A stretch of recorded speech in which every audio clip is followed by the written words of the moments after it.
علي دحان هادي القادمي، فنان تشكيلي مهندس ديكور في قناة اليمن. أكثر ما أميل إلى الفن التشكيلي بالنسبة لبلادنا بحكم أنها غنية بالأعمال الفن المعماري والطابع الإسلامي، وبالذات مدينة صنعاء، وهذه شجعتني إلى أني أغوص في هذه المهنة، وهي مهنة الفن التشكيلي التي أصبحت سفيرة للهوية اليمنية حول العالم وبالذات في أوروبا. فمن خلال الفن التشكيلي عرفنا العالم بأن احنا نمتلك حضارة من الماضي البعيد إلى حتى الآن، ولا زلنا نحافظ عليها، سواء كان بصفة الفن المعماري الذي كانوا يميلوا إلى الفن التشكيلي في بناء المنازل والقصور وغيرها. بدايتي عمري 8 سنوات، هواية للفن التشكيلي بالفطرة، كنت أجهلها ولا أعرف ماذا أسوي عندما كنت أرسم. فالتقيت بشخص قال لي أنت مشروع فنان تشكيلي، استمر وضاعف جهدك في هذه الشغلة. الحمد لله وصلت إلى مرحلة أنه في المدرسة اعتبروني فنان للمدرسة من خلال اللوحات الحائطية.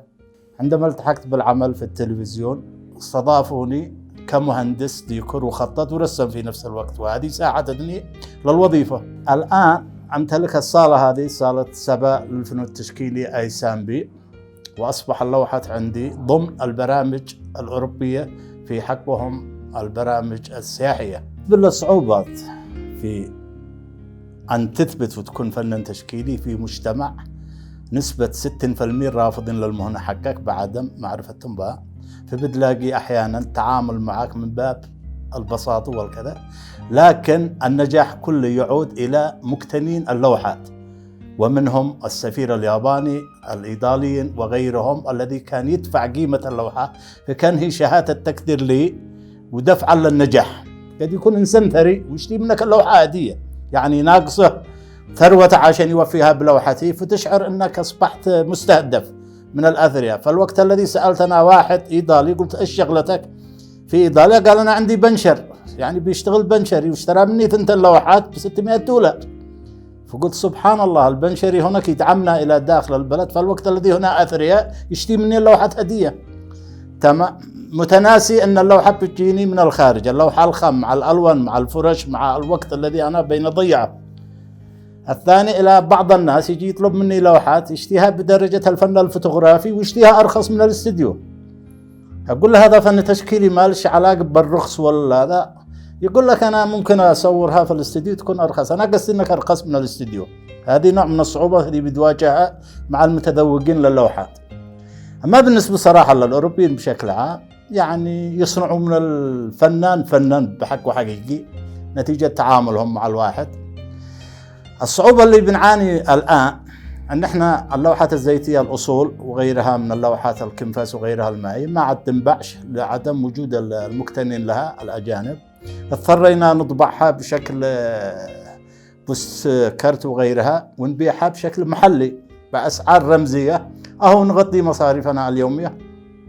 في الوقت الذي فنانين كثير هاجروا إلى أوروبا والآن بيشتغلوا في أوروبا ولوحاتهم كويسة بتمشي في أوروبا، بس الله يكون في عونهم. احنا فضلنا أن نجلس في البلد هذا ونستمر في خيرها وشرها وفي سلمها وفي تعبها. يعني البلد هي جزء مننا في الأخير، لا يمكن نعيش فيها في السلم ونتركها وقت ما هي محتاجين لنا، بل احنا محتاجين لبلدنا. البلد هي مش محتاجين لنا، احنا المحتاجين لها، فنظل نجلس فيها وإن شاء الله نموت تحت داخل ترابها بإذن الله.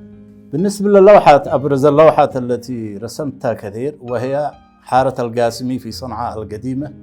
وحارة القاسمي هذه تحمل في داخلها 3 رسائل ناضجة.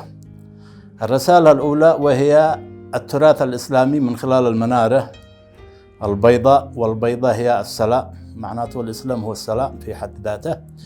الرسالة الثانية الفن المعماري اليمني ناطحات السحاب داخل صنعاء القديمة، وهي الذي بنيت من خلال التصميم والتنفيذ على أيدي بناء يمنيين فنان يمتلكوا قدرة عالية من الإبداع.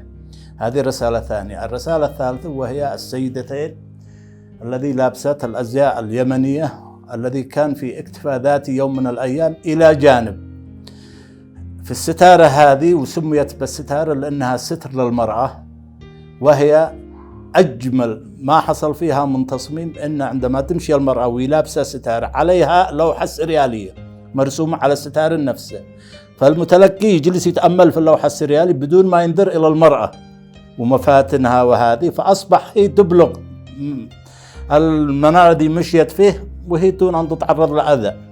فالستارة هذه أفضل من الملابس الحديثة الذي الآن نشوفها. معناته 3 رسائل داخل اللوحة تحترم.